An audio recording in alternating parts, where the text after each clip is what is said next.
दूसरे ही लम्हे उसने जो कुछ किया उससे मेरी हालत गैर हो गई। उसने एक झटके से अपना और मेरा लिबास उतार दिया। मेरा मुंह खुले का खुला रह गया और फिर मेरी आंखें बंद हो गईं। इन बंद आंखों में एक चमकदार ह्योला रक्शा था। वो सब कुछ जो मैंने कभी नहीं देखा था मेरी बंद आंखों में कूद रहा था। फिर मैंने उस बेलबास वजूद को अपने नज़दीक पाया। उसका वज़न मेरे सीने पर था। मैं बेजान हो गया था। मेरे पूरे वजूद में सनसनाहट थी। खुदा की कसम जान हाजिर है, ताहरा ने कहा, और मुझे भी उसमें बड़ी अपनायत महसूस हुई थी। हालांकि मैं वो नहीं था जो वो समझ रही थी, लेकिन बहरहाल उस रूप में भी वो मेरे लिए काबिल एहतराम थी और मैं उसे लिए हुए अपने कमरे में आ गया। तशरीफ़ रखिए। शुक्रिया। और क्या हो रहा है यहाँ मेरे ख़िलाफ़? ये नाकारा लोग जो कुछ कर रहे हैं इससे ज़्यादा कुछ नहीं कर सकते। उन्होंने सिर्फ बेटियों का सहारा लिया है। अब से चंद दिन पहले वो यकजा हुए थे, लेकिन अब उनके दरमियान दोबारा रुकावटें शुरू हो गई हैं और ये आपका कुछ नहीं बिगाड़ सकते। इससे ज़्यादा कुछ नहीं और कुछ नहीं। ताहरा, अब आप इस घर में मेरी दस्ते रास्त बन चुकी हैं और मैं आप पर मुकम्मल एतमाद करता हूँ। आपको मेरे मफादात की निगरानी करना होगी। एक शर्त है, बताए बगैर मंजूर, मैंने कहा, और ताहरा के होंठों पर मुस्कुराहट फैल गई। इतना एतमाद हो गया है मुझ पर? हाँ ताहरा, हर इंसान की ज़िंदगी में सिर्फ़ एक लम्हा होता है, सिर्फ़ एक लम्हा जिसमें उसे बहुत कुछ मिल जाता है। मुझे तुम्हारी मोहब्बत मिल गई है और मैं तुम पर ज़िंदगी का सबसे बड़ा एतमाद करने के लिए तैयार हूँ। शर्त सुन ले पहले आप। शर्त नहीं, बहन का हुक्म कहो। चलिए यही सही तो मेरा हुक्म है जनाब कि आप किसी के कितना ज़ोर देने पर भी इस ख़ानदान की किसी लड़की से शादी नहीं करेंगे। आप जब भी शादी करेंगे किसी बाहर की लड़की से, बल्कि मेरा तो ख्याल है कि इश्क विश्क कर डालें। आपके लिए तो बड़े मौके हैं। कोई अच्छी सी लड़की देखो, तुम्हारे पास अल्लाह का दिया हुआ सब कुछ है। किसी गरीब सी लड़की की ज़िंदगी की तमाम खुशियाँ बख्श दो और जिसने कभी कुछ ना देखा हो। ताहरा, मेरे सीने में एक रात पोशीदा है, अभी नहीं बताऊंगा, लेकिन खुदा की कसम जिसे मैं ये रात बताऊंगा वो हस्ती सिर्फ तू होगी। राज? कोई बहुत गहरा राज है क्या? हाँ ताहरा, बहुत ही गहरा। ठीक है, मैं आपको मजबूर नहीं करूंगी जनाब हारून साहब, बल्कि इसी एतमाद के सहारे ये बात कह रही हूँ कि जो आपने मुझे अभी अभी बख्शा है। आप अगर अपना कोई राज फिल वक्त मुझे नहीं बता रहे तो यकीनन ऐसी ही कोई बात होगी और मैं अपने भैया को मजबूर नहीं करूँगी। मैं तुम्हारा बेहद शुक्रगुजार हूँ ताहरा, बिलाशुबा तुम अजीम हो। बस बस फजूल बातें बंद। कोई अजीम नहीं। हाँ, बहन होने के हैसियत से जो अजमत मुझे मिल सकती है वो आपने अनायत फरमा दी। चुनाचा इतना ज़्यादा बार ना डालिए मुझ पर कि मैं संभल ना सकूं, यानी पागल ना हो जाऊं और सबसे पहला पत्थर आप ही को मारूं। ताहरा ने कहा और फिर उठ खड़ी हुई। अब मुझे इजाज़त दें, ना जाने लोगों की क्या हालत होगी। क्या मतलब? भाई मसला ये है कि आपकी हर जुम्बश पर कड़ी निगाह रखी जाती है। लोग बड़ी अजीब निगाहों से देखते हैं। आपको बस यूँ लगता है कि जैसे कोई चलता फिरता सोने का पहाड़ हो, जैसे हर शख्स अपने बाजों में समेट लेने के लिए तैयार हो। चुनाचा इस वक्त आप मुझे साथ लिए हुए अपना कमरे खास में आए हैं और इस बात की इतनी चैम गोइयाँ हो रही होंगी कि बस खुदा की पनाह और मेरे अम्मी अबू और वो तो खुशी से फूले नहीं समा रहे होंगे। वो जानते हैं कि उन्होंने अपनी बेटी को तालीम इसीलिए दिलाई है कि वो जिस तरफ भी हाथ डाले कामयाबी उसकी मुंतज़िर हो। ताहरा ने कहा और वह हंस पड़ी। ठीक है, लोगों की गलतफहमियाँ जल्द ही दूर हो जाएंगी, मैंने कहा और ताहरा कमरे से निकल गई। मैं अजीब सी निगाहों से उसे जाते हुए देखता रहा। बिलाशुबा काबिल एहतराम लड़की थी। उसका जितना भी एहतराम किया जाता कम है और इतनी साफ गो, इतनी अच्छी तबीयत की मालिक कि बस पूजने को दिल चाहे। उसकी गुफ्तगू का एक एक लफ्ज़ मेरे जहन पर नक्श होकर रह गया और मैंने सोचा था कि ताहरा के लिए मेरा हमेशा बेहतरी सोचूंगा। जो गलती की है और उसके वालदैन ने, उसमें उसका कोई कसूर नहीं। चुनाचा उसकी वजह से उसके वालदैन को कभी माफ़ किया जा सकता है। बहर सूरत उसके बाद मैं अफजाल साहब के दूसरे हुक्म पर अमल करने के लिए तैयार हो गया। मैं मसूद साहब के कमरे में पहुंच गया और वो मुझे देखकर खुशी से मुस्कुराने लगे। घूम आए बेटे? जी दादा जान। कहाँ कहाँ गए? बस मुख्तलिफ जगहों पर दोस्तों से मुलाकात हुई। नहीं, जिन लोगों के पास गया था पता चला कि वो यहाँ मौजूद नहीं हैं। मैंने जवाब दिया। और कुछ मालूम नहीं हो सका और उनके बारे में कि कहाँ गए। बहुत पुराने शनासा थे दादा जान, ना जाने बेचारे कहाँ चले गए। बहर सूरत और भी हैं और मिलता ही रहूँगा, मैंने कहा और दादा जान मुस्कुराने लगे। मैं आपसे कुछ गुफ्तगू करना चाहता हूँ दादा जान। हाँ हाँ ज़रूर, लेकिन बिल्कुल तन्हाई में। यहाँ कौन है इस वक्त? और अगर तुम्हारा ये ख्याल है कि यहाँ कोई आ जाएगा तो मैं मुलाजम को बुलाकर हदायत दे देता हूँ, दादा जान ने कहा और मुलाजम को बुलाने के लिए घंटी बजा दी और ये मुलाजम 24 घंटे उनके दरवाजे पर मौजूद रहता था। मुलाजम अंदर आया तो दादा जान ने उसे हदायत की कि किसी को भी अंदर ना आने दिया जाए, चाहे वो कोई हो। और फिर वो मुझे देखने लगे और उनकी आंखों में फ़ख्र इनबसात की चमक थी। कहो बेटे, क्या कहना चाहते हो? दादा जान, मैं आपकी नेक दिली से अच्छी तरह वाकिफ़ हूँ। मैं जानता हूँ कि आप वसी व कल्ब और नहायत कुशादा जहन के मालिक हैं। आपकी सोच में अज़मत है, लेकिन दादा जान, क्या आप ये पसंद करेंगे कि इस अज़मत को लोग नाजायज़ तरीक़ों से इस्तेमाल करें?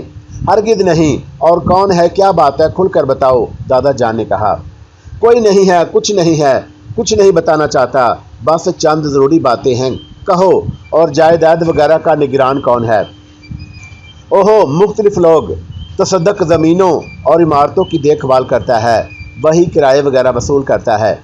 लाहौर की 2 फैक्ट्रियाँ उसी की ज़ेर निगरानी हैं और अमजद अली कराची के दोनों मिल चला रहे हैं और ये काम मुख्तलिफ लोगों में बटे हुए हैं।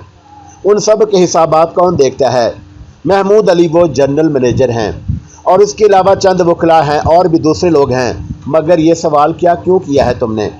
दादा जान, मैं इन तमाम चीज़ों को अपनी तहवील में लेना चाहता हूँ। अजीब इत्तेफाक है और आज ही मैंने फ़ोन पर जहांगीर से बात की है। जहांगीर कौन है? हमारा ख़ानदानी वकील, अजीज़ों से बढ़कर है और जितना हमारा बही ख़बाब वो है और कोई नहीं। जहांगीर साहब से मैंने कह दिया है कि इंतज़ामात कर ले और आखिरी कार्रवाई करना चाहता हूँ, यानी तुम्हारी अमानत तुम्हारे सुपुर्द कर दूँ। और ये मेरी ज़िंदगी की सबसे बड़ी ख्वाहिश थी बेटे, लेकिन तुम्हारे ज़हन में यह ख्याल क्यों आया? मैं यहाँ के रंग ढंग दूसरों को देख रहा हूँ और दादा जान, जहाँ लोगों के दिलों में मोहब्बत से ज़्यादा लालच है। ये बात मैं जानता हूँ बेटे, और ख़ुद भी तुमसे यही कहना चाहता था कि इन सब की ज़रूरियात का ख्याल रखो, लेकिन उन्हें दूसरे मौके ना दो। ठीक है दादा जान, तो आप इन लोगों में ऐलान कर दें। ज़रूर कर दूंगा, बेफिक्र रहो, दादा जान ने कहा और किसी सोच में डूब गए। और तब अचानक मैंने पूछा, दादा जान, अफजाल साहब से हमारा क्या ताल्लुक़ है? अफजाल साहब? और दादा जान चौंक पड़े। हाँ, मैं तुम्हें बता चुका हूँ कि उसका ताल्लुक़ हमारे खून से नहीं है, लेकिन उन्होंने परवरिश तो यहीं पाई है।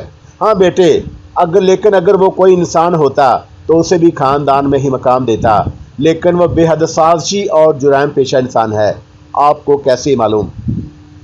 स्मगलिंग के इल्ज़ाम में गिरफ्तार हुआ और मैंने ज़मानत कराई। जुए खाने चलाता था, छापा पड़ा और यहाँ बम्बई में काम आया। कई बार जेल जा चुका है और ऐसे आदमी को मैं अपने ख़ानदान में किस तरह बर्दाश्त करता? ओहो, आपको यकीन है दादा जान? और मैंने शदीद हैरत से पूछा। जो कुछ मैं उसके लिए कर चुका हूँ वो तो मेरे इल्म में है। और उनके बीवी बच्चे? ऐसे लोग कहीं शादी करते हैं हारून? दादा जान बोले, और उन्होंने शादी कभी नहीं की। कभी नहीं, दादा जान ने कहा, और उसके बाद उनसे कुछ पूछने की हिम्मत नहीं हुई। थोड़ी देर के लिए दादा जान के साथ रहा, लेकिन जहन साएं साएं कर रहा था, आंखों में तारीकी छा रही थी। वापस अपने कमरे में आया और दरवाज़ा बंद कर लिया। अफजाल साहब जुराइम पेशा, शिराज, गरीस और मेरा अगवा और फिर तरबियत, हज़ारों रुपए का खर्च, और फौजिया अफजाल साहब की बेटी, और सारी बातें आपस में गुड मुड हो रही थीं। फौजिया और अफजाल साहब भी फराड हैं, लेकिन क्यों? दादा जान से इजाज़त लेकर चला आया और अपने कमरे में आकर बिस्तर पर गिर पड़ा। दिमाग दुखने लगा था और सख्त परेशान था। अफजाल साहब भी दूसरों से मुख्तलिफ नहीं और उनके ज़हन में भी कोई गड़बड़ है, और फौजिया ये लड़की भी झूठी है और उसके अंदाज भी मसनूई हैं। ना जाने कितनी देर तक कौन कौन से हालात से गुजरता रहा। अफजाल साहब ने एहसानात किए थे, लेकिन उन एहसानात के एवज़ वो भी मुझे जुराइम की ज़िंदगी की तरफ ला रहे थे। मैं जुर्म की दुनिया में नहीं आना चाह रहा था, और इस तरह रमज़ान ही क्या बुरा था। फिर क्या करूं? सिवाय इसके और कुछ नहीं कर सकता कि दादा जान को हकीकत सुना दे।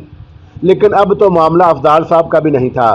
دادا جان جنہیں ہارون کی زندگی کی خبر نے نئی زندگی بخش دی تھی، پھر زندہ درگور ہو جائیں گے، اور کسی زندہ درگور انسان کو اس بات سے کیا دلچسپی کہ اس کی دولت کون لوٹ رہا ہے۔ دادا جان کو یہ بات بتانا مناسب نہیں، کوئی فیصلہ نہیں کر سکتا، اور دکھتے ہوئے ذہن سے سوچتا رہا۔ پھر افضال صاحب سے ہی صاف صاف بات کرنے کا فیصلہ کر لیا۔ دوسرے دن پھر کار لے کر نکل آیا اور افضال صاحب کے گھر چل پڑا۔ تھوڑی دیر کے بعد ان کے مکان کے سامنے تھا، اور آج بھی فوزیہ نے دروازہ کھولا اور مجھے دیکھ کر خوشی سے کھل اٹھی۔ اوہو آپ آئیے آئیے، اور آج میں تنہا ہوں، وہ مسرت سے بولی۔ تنہا کیوں؟ افضال صاحب گجرانوالا گئے ہوئے ہیں۔ کب؟ صبح ہی صبح، اور شاید کل واپس آئیں گے۔ وہ میرے ساتھ آگے بڑھ گئی اور ہم دونوں ڈرائنگ روم میں آ بیٹھے۔ کیسی ہو فوزیہ؟ اور میں تو ٹھیک ہوں، آپ سنائیے۔ میں کیا سناؤں، بس خادم ہوں تم لوگوں کا۔ کیا بات ہے، کیا انکساری کا کوئی کورس ہو رہا ہے؟ فوزیہ نے مسکراتے ہوئے کہا۔ نہیں فوزیہ، میں نے غلط نہیں کہا، ظاہر ہے کہ میں تم لوگوں کا خادم ہوں۔ افضال صاحب نے اور تم نے میرے اوپر محنت کی ہے، ورنہ میں کیا تھا، ایک غریب دیہاتی، اور تمہیں تو میرے ماحول کا اچھی طرح اندازہ ہے۔ تو ایک دیہاتی شخص کو تم نے زمین سے اٹھا کر عرش پر بٹھا دیا، اور وہ تمہارا خادم نہیں ہوگا تو پھر کیا ہوگا؟ جناب خادم صاحب، اب آپ تو عرش پر پاؤں لٹکائے بیٹھے ہوئے ہیں، اور اب تو ایسی باتیں نہ کریں۔ کیوں اپنی حیثیت بھول جاؤں فوزیہ؟ بھئی کیا فضول باتیں ہیں، کیا حیثیت ہے آپ کی؟ آپ یہ بات ماننے سے کیوں انکار کر رہے ہیں کہ آپ اس وقت لاہور کے بہت بڑے رئیسوں میں سے نہیں ہیں؟ اس لیے کہ میں نہیں ہوں فوزیہ۔ ہارون پلیز۔ نہیں فوزیہ، اور کبھی کبھی تو مجھے میری اصلیت بخش دیا کرو، اور کبھی تو مجھے سردار علی کہہ دیا کرو، میں نے جذباتی لہجے میں کہا، اور فوزیہ تعجب خیز نگاہوں سے مجھے دیکھنے لگی۔ ہارون کیوں، آخر کیا ہو گیا ہے؟ کیا کوئی خاص بات ہے؟ آج تم اس بات پر اصرار کیوں کر رہے ہو؟ اور فوزیہ نے سوال کیا۔ میں نے کہا نا فوزیہ کہ میں کرائے کا ہارون ہوں، اور اپنی اصلیت انسان کو دنیا کی تمام چیزوں سے زیادہ عزیز ہوتی ہے۔ جو لوگ وقتی حالات سے متاثر ہو کر اپنی اصلیت فراموش کر بیٹھتے ہیں، وہ کبھی سکون نہیں پاتے۔ تم بے سکون ہو سردار علی؟ فوزیہ نے پوچھا۔ ہاں فوزیہ۔ آخر کیوں؟ اس لیے کہ جو ماحول مجھے دیا گیا ہے وہ میرے قابل نہیں۔ اس کی وجہ؟ مسعود صاحب اتنے نیک دل اور پر محبت انسان ہے کہ انہیں دھوکہ دیتے ہوئے ڈر لگتا ہے، اور میرا بھی کوئی ہے فوزیہ، اور میں انہیں چاہتا ہوں۔ میرے ماں باپ اور میری بہنیں میری حیات کا سرمایہ ہیں۔ جب کبھی میں یہ تصور کرتا ہوں کہ ان کی اولاد ان کے دیے ہوئے نام سے بھی منسوب نہیں رہ سکتی، تو مجھے بڑا دکھ ہوتا ہے۔ یہ سارا ماحول، یہ ساری زندگی جو مجھے عطا کی گئی ہے، بے شک بہت حسین، بہت دلچسپ ہے، لیکن اس میں میرے بہن بھائی شامل نہیں ہو سکتے، اور اس میں میرے ماں باپ کا شریک نہیں ہو سکتے۔ کیوں نہیں ہو سکتے سردار علی؟ ایک مستقل حیثیت اختیار کر جاؤ اور ان چھوٹے چھوٹے ہنگاموں سے نمٹ لو، تو پھر ان کے ساتھ رہنا، اور کون روکے گا تمہیں؟ مقصد تو صرف اس وقت کا ہے۔ فوزیہ خلوص دل سے یہ بات کہہ رہی ہو؟ میں نے سوال کیا، اور فوزیہ چونک کر مجھے دیکھنے لگی۔ اس کے چہرے پر ہلکے سے کرب کے آثار ابھرے، اور اس نے گردن جھکا لی۔ نہ جانے میرے اس سوال نے اس کے ذہن میں کون سی دکھتی رگ پکڑ لی۔ جواب دو فوزیہ، کیا خلوص سے یہ سب کچھ کہہ رہی ہو؟ خلوص؟ اور وہ سہمی انداز میں بولی، اور پھر ادھر ادھر دیکھنے لگی۔ ہاں خلوص ہی کی بات کر رہا ہوں۔ اور آج تمہیں کیا ہو گیا ہے ہارون؟ میں نے کہا ہارون نہیں سردار علی، صرف سردار علی۔ اوہو، تو تم ایک بار پھر ہارون سے سردار علی بن گئے ہو؟ ہاں فوزیہ، گھر سے نکلا تھا اپنی بہنوں کے لیے خوشیاں تلاش کرنے، ان کی شادی کرنے کے لیے دولت کمانے۔ کراچی پہنچا تو وہاں مصائب نے استقبال کیا، اور نادانستگی میں ایک ایسی جگہ جا پھنسا جو جرائم پیشہ لوگوں کی تھی۔ ذہن اگر مجرمانہ کارروائیوں کو قبول کرتا تو رمضان کو نہ چھوڑتا۔ معمولی سی بات تھی فوزیہ، لیکن جس وقت مجھے معلوم ہوا کہ وہ شراب کشید کرتا ہے اور اسے فروخت کرتا ہے، اور میں بھی اس کا اعلیٰ کار ہوں، تو میرے ضمیر نے مجھے ملامت کیا، اور میں نے نفرت بھرے انداز میں رمضان کے بارے میں سوچا۔ فوزیہ، میں جرائم کی دنیا کا انسان نہیں ہوں، بس ایک غریب دیہاتی معمولی سے کاموں میں ہی خوش رہ سکتا ہوں، اور تم نے مجھے جو کچھ بخش دیا اس کا بہت بہت شکریہ، لیکن میں اسے مسلسل نہ چلا سکوں گا۔ کیا تمہیں بھی کوئی ذہنی صدمہ پہنچا ہے سردار علی؟ فوزیہ نے پوچھا۔ اور مجھے ایک بات کا جواب دو گی فوزیہ؟ پوچھو۔ میں تمہارے سچ اور جھوٹ کو پرکھنا چاہتا ہوں۔ کیا اتنے عرصے میں میری اور تمہاری ملاقاتوں میں کہ ابھی تک وہ ربط پیدا نہیں ہو سکا جو انسانوں کو ایک دوسرے سے قریب کر دیتا ہے، جو مسلط کا ہر لباس اتار کر پھینک دیتا ہے؟ بتاؤ فوزیہ، اور ہمارے درمیان یہ ربط کیوں نہیں پیدا ہو سکا؟ سردار علی، تم کیسی باتیں کر رہے ہو؟ فوزیہ، تم نے ڈھکے چھپے الفاظ میں مجھ سے چاہت کا اظہار کیا۔ یہ اظہار بھی اسی طرح مصنوعی ہے جس طرح میں ہارون ہوں۔ میں نے سوال کیا اور فوزیہ کی آنکھوں میں کرب نظر آنے لگا اور وہ عجیب سی نگاہوں سے مجھے دیکھنے لگی۔ مجھے صرف میری بات کا جواب دو فوزیہ، مجھ پر یقین کرو گے سردار علی؟ ہاں فوزیہ، یہ وعدہ کرتا ہوں کہ یقین کر لوں گا۔ تو سردار علی، میں تمہیں خلوص دل سے چاہنے لگی ہوں۔ میں اب تمہاری زندگی سے علیحدہ ہونے کا تصور بھی نہیں کر سکتی۔ ایک بات کا جواب اور دو فوزیہ، پوچھو، کیا میں ساری زندگی ہارون رہوں گا؟ اس میں کوئی حرج ہے سردار علی؟ تم خود جواب دو، اور میں اپنی پچھلی زندگی کس طرح فراموش کر سکتا ہوں؟ کیا یہ بات ممکن ہے؟ ہاں ممکن ہے سردار علی، اور مجھے دیکھو، میں بھی تو اسی کرب کا شکار ہوں۔ یہاں ہر شخص مصنوعی ہے سردار علی۔ یہاں ہر شخص نہ صرف دوسروں کو بلکہ اپنی ذات کو بھی فریب دیتا ہے۔ دنیا اسی ڈگر پر چل رہی ہے سردار علی، اور ہماری راہیں انوکھی نہیں ہیں۔ تم کس فریب کا شکار ہو؟ سارے شیشے ایک دم توڑ دو گے سردار علی؟ کچھ تو رہنے دو اور جذباتی ہو کر میں صرف خود کو نہیں بلکہ دوسروں کو بھی کھو بیٹھوں گی۔ اور تم کس کرب کا شکار ہو فوزیہ؟ میں نے جنونی سے انداز میں پوچھا اور فوزیہ غور سے میری صورت دیکھنے لگی۔ میں فوزیہ نہیں ہوں سردار علی، اور میں بھی اپنی اصلیت کھو بیٹھی ہوں۔ فوزیہ گہری سانس لے کر بولی۔ تم فوزیہ نہیں ہو؟ اور میں نے حیرت سے پوچھا۔ ہاں میں فوزیہ نہیں ہوں، پھر کون ہو تم؟ میں نجمہ ہوں، صرف نجمہ۔ اور فوزیہ کیوں بن گئی؟ حالات کے بنور میں پھنس کر کیا مطلب؟ اٹھو سردار علی، آج افضال صاحب گھر پر نہیں ہیں، اس لیے ان ساری بندشوں کو چند لمحات کے لیے توڑ دیں۔ آؤ میرے ساتھ چلو۔ اور وہ اٹھ گئی، اور میں بھی بادل ناخواستہ اٹھ گیا تھا۔ وہ جس حالت میں تھی اسی طرح باہر نکل آئی اور کار میں آ بیٹھی۔ چلو، مکان یوں ہی چھوڑ دو گی فوزیہ؟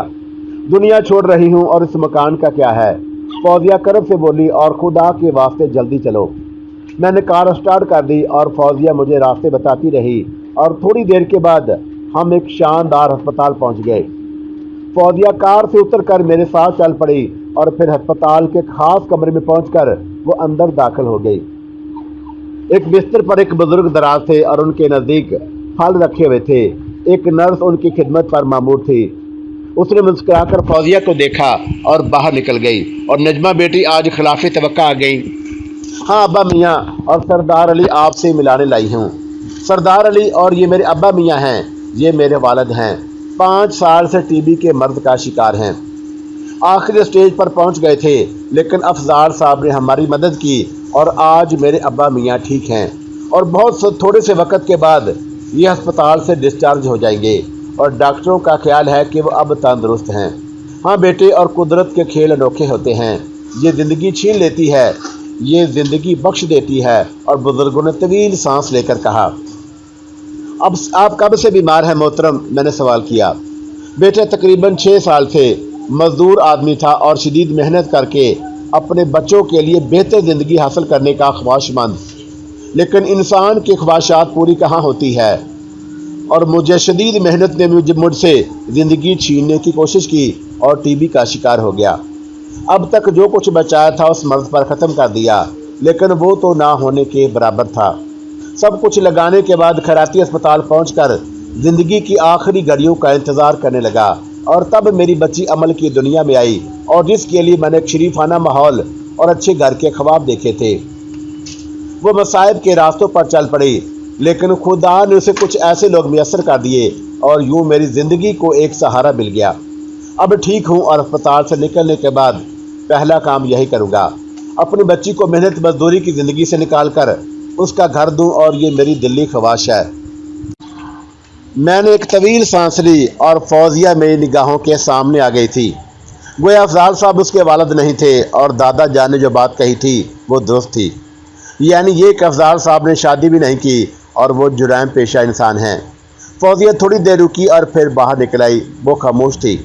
چلو، اس نے گاڑی میں بیٹھ کر کہا، اور میں نے کار پھر اسٹارٹ کر دی۔ اس بار وہ مجھے راستے بتاتے ہوئے ایک معمولی سے رہائشی علاقے میں لے گئی، اور یہاں ایک چھوٹے سے صاف ستھرے مکان میں اس نے میرا تعارف ایک بوڑھی عورت سے کرایا और एक 12-13 साल की लड़की और तकरीबन 8-9 साल का लड़का भी वहाँ मौजूद था। ये मेरी माँ और बहन भाई हैं और अब से पहले हम एक बहुत ही बसीदा और गंदे से मकान में रहते थे जहाँ ज़िंदगी की कोई सहूलत मौजूद नहीं थी। लेकिन अब खुदा का शुक्र है कि मेरी बहन और भाई स्कूलों में पढ़ रहे हैं और मेरी माँ सुकून की ज़िंदगी गुजार रही है। चाय बनाऊं बेटे आपके लिए? बुजुर्ग औरत ने पूछा। शुक्रिया, ज़रूर बना दीजिए, मैंने जवाब दिया और फिर मैंने फौजिया के यहाँ चाय पी और उठ खड़ा हुआ। क्या ख्याल है नजमा चलें? और मैंने उससे पूछा। हाँ, बहुत देर हो चुकी है, आओ, उसने जवाब दिया और हम बुजुर्ग औरत से इजाज़त लेने के बाद कार में आ बैठे और थोड़ी देर के बाद मैं उसी मकान में था जहाँ फौजिया या नजमा रहती थी। वो मुझे लिए हुए ड्राइंग रूम में आ गई और गर्दन झुकाकर बैठ गई। तुम मेरी असलियत जान चुके हो सरदार अली, अब जवाब दो कि इंसान हालात के हाथों शिकार होकर अपनी ज़ात नहीं खो बैठता। मगर फौजिया, उससे आगे के वाक़यात भी तुम्हें बताना होंगे। ज़रूर, और जब मैंने तुम्हें इस हद तक बता दिया है तो कुछ नहीं छुपाऊंगी। और तुमने मुझसे एक बात कही थी सरदार अली, क्या? यही कि क्या मैं तुम्हें खड़ूसे दिल से चाहती हूँ। बस मेरे पास इतना ही सबूत है और खुदा के वास्ते इससे ज़्यादा मुझ बेहसीत लड़की से कोई और सबूत मत तलब करना, उसने कहा और उसकी आंखों में आंसू ढलक पड़े। फौजिया, मुझे तुम्हारे ऊपर मुकम्मल एतमाद है।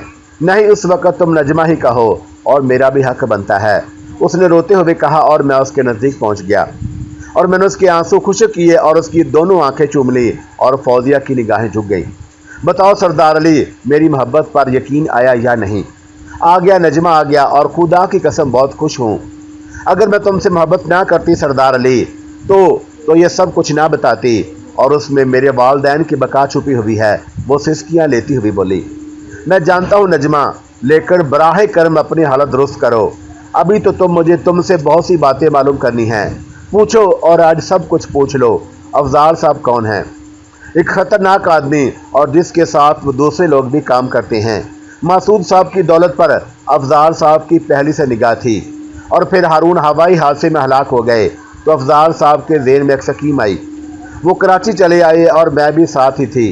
उनका ख्याल था कि प्लास्टिक सर्जरी के किसी माहिर से किसी जुर्म पेशा शख्स की सूरत बदलवाई जाए और उसे हारून बनाकर पेश कर दिया जाए। लेकिन अचानक तुम नजर आ गए। तुम्हारी सूरत हारून से इस कदर मिलती थी कि सब हैरान रह गए और काफ़ी दिनों तक तो अफजाल साहब इसी खौफ का शिकार रहे थे कि तुम हारून ही नहीं हो। और इस बार मैं काफ़ी मालूमात हासिल की गई, लेकिन जब तुम्हारे वालदैन और बहनें सामने आ गईं और तब जाकर अफजाल साहब को सुकून हुआ और उसके बाद वो मुतमिन हो गए। मुझे हारून क्यों बनाया गया? अफजाल साहब का मतबा नज़र भी दूसरों से मुख्तलिफ नहीं, यानी वो तुम्हें हारून बनाकर मासूद साहब की दौलत हथियाना चाहते हैं। जब जायदाद तुम्हें मिल जाएगी तो अफजाल साहब खुलकर सामने आ जाएंगे और उन्होंने मुझे मुस्तकिलन इस्तेमाल करने का फ़ैसला किया है। उनका ख्याल है कि तुम्हारे साथ मेरी शादी कर दी जाए। उन्होंने कहा था कि मैं तुम्हें आमादा कर लूँ और मैं तुम्हें अपने जाल में फांस लूँ। और मैं तुम्हारे जाल में फंस तो गया नजमा, खुदा की कसम सरदार अली, मैं बेकसूर हूँ। नजमा रो कर बोली। पगली, अब ये बताने की क्या ज़रूरत है, लेकिन एक बात ज़रूर बताओ। पूछो, क्या तुम सरदार अली की हैसियत से कबूल करोगी? मैं एतराफ़ करता हूँ नजमा कि मैं भी तुम्हें दिलो जान से चाहता हूँ, लेकिन नजमा, मैं मासूद साहब की दौलत के लिए सरदार अली को कत्ल नहीं कर सकता और मैं अपनी ज़ात में ज़िंदा रहूँगा। सरदार, तुम वाकई सरदार हो, लेकिन अफजाल बेहद ख़तरनाक आदमी है। अगर उसे इल्म हो गया तो वो। हाँ नजमा, लेकिन मैं कोशिश करूँगा कि मैं वहीं दादा जान को सब कुछ बता दूँगा और उसके बाद हालात जो इख्तियार कर लें। लेकिन सरदार अली, मेरा ख्याल है कि यह अभी मुनासिब नहीं। क्यों? और हमें उसके लिए किसी मुनज़्ज़म स्कीम के तहत काम करना होगा और मैं खुद भी ऐसी दौलत पर लानत भेजती हूँ। लेकिन अफजाल साहब और उनके लोगों से निपटना खासा मुश्किल मरहला होगा। मेरी एक राय है। क्या? मैंने पुरख्याल अंदाज में गर्दन हिलाई और फिर बोला, ठीक है नजमा, और मैं कुछ सोचूंगा। कोई लंबा खेल खेलना पड़ेगा। मैं भी यही चाहती हूँ कि जो कुछ करो सोच समझ कर करो। अब मुझे इजाज़त दो नजमा, मैंने कहा और उठ खड़ा हुआ। फिर कब आओगे? जल्दी नहीं आऊँगा, और जब आऊँगा तो इस तरह कि अफजाल साहब को शुबा भी नहीं होगा। ठीक है, नजमा ने जवाब दिया और मैं वहाँ से निकल आया। लेकिन जहन था कि बुरी तरह मचल रहा था। कोई तरकीब भी समझ में नहीं आ रही थी। दादा जान को सूरत हाल बताता तो उनकी हालत फिर ख़राब हो जाती। कोई और भी ऐसा नहीं था कि जो मेरा हमराज होता। कोठी वापस आ गया और मामू तसद्दुक की साहबजादी भी तशरीफ़ ला चुकी थी और मेरा उनसे तारफ़ कराया गया। तेज़ व चालाक लड़की मालूम हुई और ताहरा ने मुझे पहले ही बाखबर कर दिया था। कैसे हैं हारून साहब? जैसा हूँ आपके सामने हूँ। आपने तो हम सबको रुला दिया था, खुदा ने आपको नई ज़िंदगी बख्श दी और हमें भी ज़िंदगी मिल गई। शुक्रिया। और आपके लिए कुछ अशार कहे हैं, वो बोली। और हो, आप शायर भी हैं? जी हाँ, और सहर तखल्लुस करती हूँ और उस नाम से पुकारे जाना पसंद करती हूँ। और यूँ भी आप मुजस्समे सहर हैं। क्या पढ़ती हैं? किताब ज़िंदगी, और उसे जिस रंग में देख लो। खूब, और बातें भी शायराना करती हैं, मजाज ही शायराना है और बड़ी खुशी हुई आपसे मिलकर। वो अशार सहर बोली। फिर सही, तबीयत तो आपकी भी शायराना है। क्या आप भी शायरी करते हैं? जी हाँ, और खूब। क्या तखल्लुस करते हैं? साहिर। वाह! सहर हंस पड़ी और बड़ा लतीफ़ इशारा किया है आपने, और मैं जहन में रखूंगी, उसने कहा। और उस वक़्त दादा जान के पास से बुलावा आ गया। अफसोस हमारे दरमियान ज़्यादा गुफ्तगू नहीं हो सकी। फिर सही, और दोबारा अपने अपने जोहर दिखाने का मौका मिलेगा, मैंने कहा, और दादा जान के कमरे की तरफ चल पड़ा। मासूद साहब के कमरे में एक सेहतमंद और पुररोब शख्स बैठा था और उसकी आंखों में जहानत की चमक थी। बहुत गहरे जहन का आदमी मालूम हो रहा था और मुझे देखकर उठ गया। हेलो हारून साहब।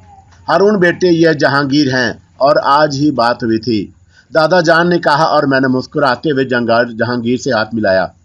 नई ज़िंदगी पर मेरी तरफ से मुबारकबाद कबूल करें हारून साहब। शुक्रिया। और मासूद साहब ने मुझे पूरी तफसील बता दी है। बेशक इस बात की सख्त ज़रूरत है कि आप जायदाद का निज़ाम अपने हाथ में संभाल लें। जी, और मैंने मुख्तसर कहा। मासूद साहब की हिदायत पर मैंने कागजात की तैयारी ज़ोरों शोर से शुरू कर दी है। चंद कागजात पर आपके दस्तखतों की ज़रूरत है। जहांगीर साहब ने अपना ब्रीफ केस खोला और चंद कागजात निकाल कर मेरे सामने रख दिए। फिर उन्होंने अपना कलम निकाल कर मेरे हाथ में थमा दिया और उन जगहों की निशानदही की जहां मुझे दस्तखत करने थे। मैंने इत्मीनान से हारून के दस्तखत कर दिए और उन दस्तखतों की मुझे काफ़ी मशक कराई गई थी। जहांगीर साहब ने इंतहाई गौर से उन दस्तखतों को देखा और कागजात तय करके फाइल में रखे और फाइल वापस ब्रीफ केस में रख दी। और हारून मियाँ, ज़हनी कैफियत कैसी है? ठीक हूँ जहांगीर साहब, कोई ख़ास बात नहीं। अपनों में आने के बाद इंसान हर किस्म की तकालीफ से दूर हो जाता है। बेशक बेशक। और वैसे यूरोप में आपने खासी उम्दा ज़िंदगी गुजारी होगी। जी हाँ, और जो वक़्त भी गुजारा बेहतर था, मैंने जवाब दिया। मुझे यहाँ से आए हुए काफ़ी देर हो गई है हारून, और चुनाचा अब मैं इजाज़त चाहता हूँ। कल सुबह आपको ज़हमत करना होगी। जी हाँ, और मेरे दफ्तर तशरीफ़ ले आइए। कुछ ज़रूरी अमूर पर गुफ्तगू करनी है और कुछ मज़ीद कागजात की तैयारी में भी आपसे मदद दरकार होगी। बेहतर है मैं हाज़िर हो जाऊँगा, लेकिन मुझे आपका दफ्तर नहीं मालूम। मैं अपना आदमी भेज दूंगा आपके पास और वो आपको साथ ले आएगा। जी बेहतर, मैंने जवाब दिया और जहांगीर साहब उठ खड़े हुए। बेहतर है मासूद साहब, आप मुझे इजाज़त दीजिए, और आपकी हस्बे मंशा तमाम कागजात तैयार कर लिए गए हैं। कल जायदाद और तमाम अमूर मिस्टर हारून के तहवील में दे दिए जाएंगे और उसके बाद मिस्टर हारून जैसे भी पसंद करें। मैं तो चाहता हूँ जहांगीर कि तुम मसलसल उनकी मदद करते रहो और तुम्हारे बेहतर मशवरे उनके लिए कारआमद होंगे। बेहतर है, मुझे क्या एतराज़ हो सकता है?